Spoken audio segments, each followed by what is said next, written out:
The YouTuber maze imyaka igera kuri 3 nkora content. Niba utakana ko mu rusengero kakuze gacimira rya gitari kaje guhinduka izina abantu benshi migoza amatwi yanyu bukira bugacya.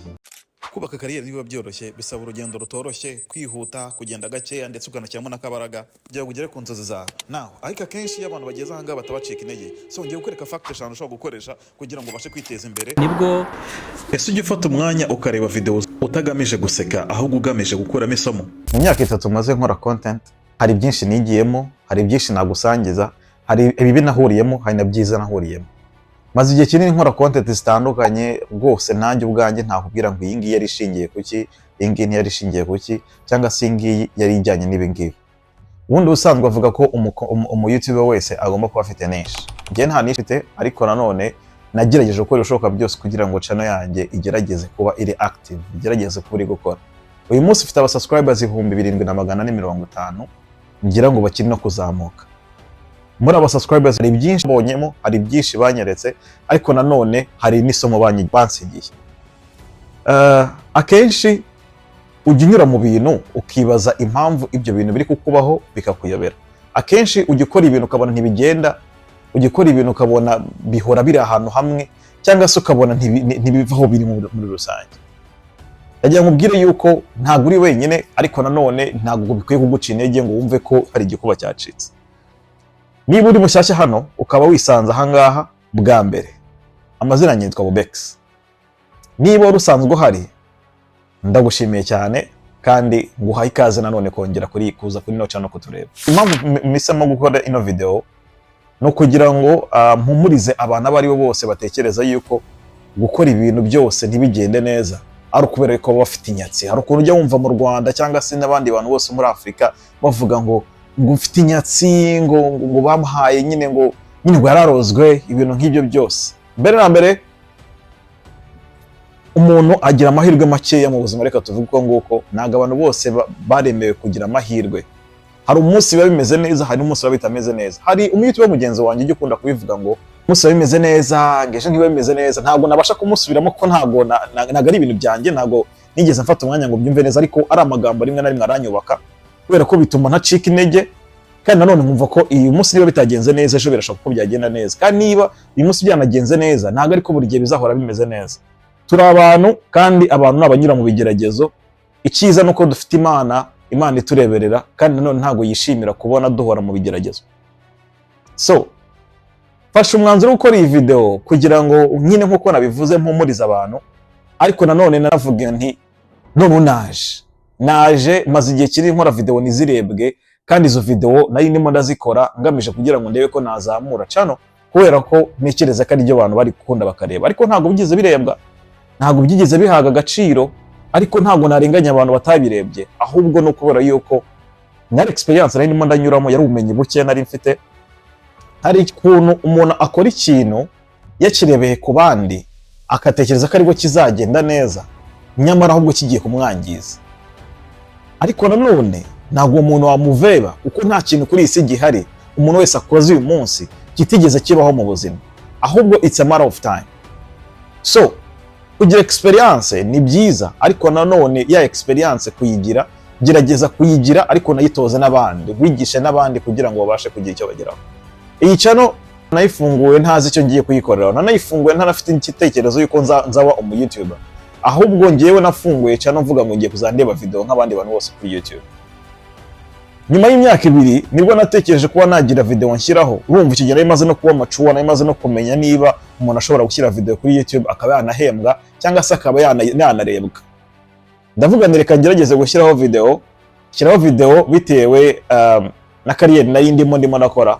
Kugeza uyu munsi wa none izo video sinzi niba zikinabaho, kuko ntabwo nigeze nsubira inyuma ngo njye kuzireba, ariko ni zimwe muri video zatuma mvuga nirabizi reka ngerageze kuba nashyiraho video. Maybe I don't even know, maybe biraza gukunda. Uyu munsi maze kugira subscribers 7,500 ntazi n'ukuntu baje, ahubwo nuko nagiye mvanga nkashyiraho ibintu uyu munsi bigakunda, ejo bikanga. Video ya mbere yampaye amahirwe cyangwa se yampaye igitekerezo cyo kuba numva nakomeza. Umunsi umwe Bruce Melody yari ari kuri live, Instagram live, arandangije ndavuganirika reka nkore screenshot maybe biraza gukunda, kuko izindi video zose zari zaranze, ariko iyi ngiyi yaje gukunda.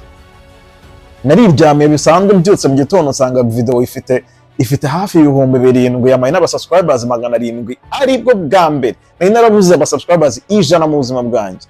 Mbyutse nsanga 700 bagezeho, numbaze ngo bagezeho bate. It's just like a miracle. Niyo mpamvu Bruce Melody mufata nk'umuntu wa danger. Niba uri kundeba uyu munsi ukaba uzi neza yuko iyi video wayikunze, menya ko ndi umufana wa Bruce Melody uteye ubwoba, not because yampaye iyo video, n'ubusanzwe nsanga ndi umufana we, ariko nanone kugira ngo akore ikintu gikingirira akamaro nubwo atanabizi, ni kimwe mu bintu ntashobora kwiyumvisha. Yani shimira Imana yuko ibyo bintu byabaye, ariko nanone ntabwo bikwiye gutuma ntamufana kubera ko ni uwa danger, si byo se? Well, akenshi rero aba YouTuber reka mere mubi wacu, aba YouTuber b'iwacu bakora ibintu bijya kumera nk'aho ari bimwe, cyangwa se bagakora ibintu kubera ko bose usanga nyine bafite izina, kubera ko bafite izina rero bagakora nk'ibintu bikata birebwa. Ntabwo ndi buvuze kuvuga ngo ni ibiki, ariko urebye usa nk'aho dukora ibintu bimwe, abantu bagerageza gufata umwanya ngo bategure content koko bagiye gukora, njya mbabona ndanabashimira, ariko ni bakeya. Abandi bose bakora ibintu bimwe. Impamvu itumye mbivuga rero ni iyihe? Ni ukubera yuko kuba umu-YouTuber ni uko bigusaba gutegura, bigusaba kugira idea, wamara kugira idea ugategura, wamara gutegura video ukayikora, wamara kuyikora ukana editing ukayishyira hanze. Icyo gihe rero nje ntago nabikoraga until last year. No muri uyu mwaka nagerageje gufata umwanya nshaka abantu kugira ngo dufatikanye dukorane, turebe ko twashyira video zifite umwimerere, video nziza, video zigaragara neza, kugira ngo turebe ko twazishyira hanze bakazireba. Ubwo muri make ntago zakunzwe, ntago zarebwe, ariko ntago nicuza, ahubwo that was part of my experience. Bwari uburyo kugira ngo ndebe yuko if I can do it, maybe bishobora kugira ikintu bishobora kugira umumaro bingirira, ariko ntago byakunze. Ari nayo mpamvu rero nafashe umwanzuro wo kuvuga, urabizi, nta mpamvu yo gufata umwanya ngo ntegure, nta mpamvu gufata umwanya ngo mvuge ibintu nakuye mu mutwe, ahubwo I'm just going to talk. Icyo ari cyo cyose numva kinje mu mutwe ngiye kukivuga, kandi ndabizi neza ko nabo bigomba kugirira akamaro. Kuko niba waratangiye YouTube channel, cyangwa se niba uteganya gufungura YouTube channel, ndagira ngo umenyeshe yuko it's not easy. YouTube iragoye, bigusaba kuba consistent, bigusaba gukora, bigusaba kugira ngo channel yawe irebwe, nuko usabwa guhora upostinga cyangwa se uploadinga video. Hari igihe uba udafite icyo gukora, hari igihe uba udafite video yo uploadinga, rero uko utinda gushyiraho video niko urushaho kuyishyira mu mazi abira, cyangwa se kuyishyira hasi iyo channel yawe. So from now on, cyangwa se guhera uyu munsi, ngiye kuzantanga video nitaye ku biki, kandi ndabizi neza ko igihe kizagira mu bikunde. Gusa ntago ari isezerano wenda ngo bivuge nk'ari ibintu bigiye kuzahoraho, ahubwo no kugira ngo noneho zamure channel yanjye buri munsi nge ntanga video, cyangwa se buri nyuma y'iminsi 3 wenda nshyiraho video bitewe n'umwanya mfite, ko mfite n'akandi kazi. Wenda hari igihe channel yakongera ikazamuka, noneho nkazongera ngafata umwanya nkategura neza ibintu bifite umumaro, cyangwa se bifite na quality apana quantity. Urabyumva nawe? Gusa muri kano kanya quantity irakenewe, muri kano kanya irakenewe, nubwo ndi kuvuga ngo apana quantity, ariko irakenewe kugira ngo channel yongere irebwe. So abandi bose bari barakoze subscribe ndabashimira cyane, n'abandi batarakora subscribe munyaruke mukore subscribe, ndabizi neza ko tugiye kubana neza kandi muzabikunda. So niba iyi video wumva hari icyo yagufashije, ukawumva hari ubutumwa burimo bwagira akamaro undi muntu wese uteganya gufungura channel, cyangwa ushaka kubuzi uzayifungura, unamusharinge kugira ngo nawe abirebe, ejo n'ejo bundi nanabibona azavuge ngo hari umuntu wanyinspirinze. Iyi video ndi kuyikora, ntago ndi buze kuyeditinga, ntago nzi ko iminota ifite ningahe, ariko ndagira ngo umenyeshe ko ibintu byose dukora muri iyi si bidusaba guhozaho. Niba ushaka kugira ngo utere imbere muri business, niba ushaka kugira ngo utere imbere mu buryo bw'umuziki, mu buryo bw'imyidagaduro, muri siporo, ibintu byose dukora muri iyi si bigusaba guhozaho. Iyo udahozaho birangirika. Ibyo abantu bajya muri gym ni urugero rwiza. Muri gym iyo ugiyemo uzi neza ko ibintu ugiye gukora utazabihozaho, rwose umera nkaho nta kintu wakoze. Gym kugira ngo ube successful at least bigufata nk'amezi 6 cyangwa se amezi 3, buri munsi ukora, buri munsi ukora. Ibyo bintu utabikora bigeraho bikarangira. Same as YouTube rero.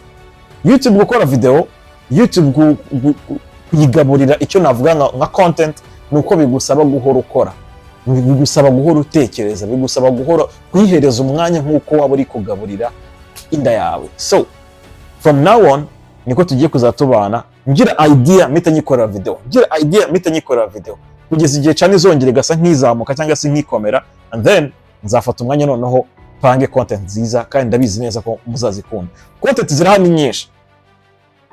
nyinshi, but muri kano kanya nta team mfite, muri kano kanya kandi bitewe n'akandi kazi mfite, hari igihe ntabona umwanya wo kugira ngo ntegure content ushobora gutanga. So igitekerezo cyose kizakinza mu mutwe nzamita mfata video, and then nyuma yaho nibwo tuzapanga ibintu bizima. Wakoze kubana nanjye kugera ku musozo, ndabizi neza ko mushonje muhishiwe, murabeho.